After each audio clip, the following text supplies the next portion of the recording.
गांव की एक छोटी सी गली। रहीम एक छोटे से टूटे हुए घर में रहता है। वो रोजाना मजदूरी के लिए निकलता है। रहीम, ए अल्लाह, मैं रोज मेहनत करता हूँ, फिर भी मेरे घर में फाके होते हैं। क्या मेरी दुआ कबूल नहीं हो रही?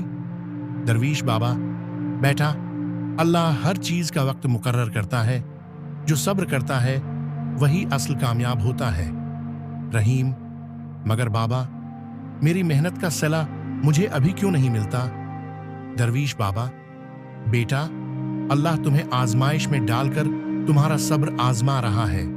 जो लोग सब्र करते हैं उनका इज्र बेहिसाब है। ताजिर करीम के घर का मंजर, जो आयश व इशरत में रहता है। ताजिर करीम खुद से, मैं मेहनत करता हूं इसलिए अल्लाह ने मुझे दौलत दी। मैं दूसरों की तरह गरीब और साबर बनकर इंतजार नहीं कर सकता। अचानक ताजिर के तमाम जहाज समंदर में डूब जाते हैं और उसका कारोबार खत्म हो जाता है। वो फकीर हो जाता है और लोगों से मदद मांगने लगता है। ताजिर करीम, ए लोगो, मुझे कुछ दे दो, मेरा सब कुछ खत्म हो गया है। गांव के लोग, तुमने कभी किसी गरीब की मदद नहीं की, अब तुम कैसे सब्र करोगे?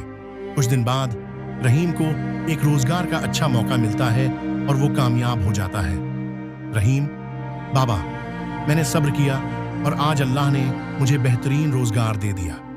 दरवीश बाबा, देखो बेटा, जो लोग सब्र करते हैं अल्लाह उनको बेहतरीन इनाम देता है, और जो लोग जल्दबाजी और गुरूर करते हैं उनके लिए आजमाइश सख्त हो जाती है।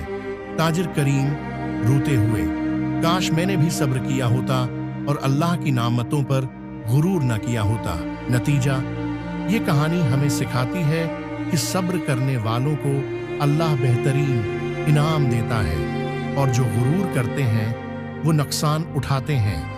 हर मुश्किल के बाद आसानी आती है, मगर शर्त ये है कि हम सब्र और शक्र के साथ अल्लाह पर भरोसा रखें।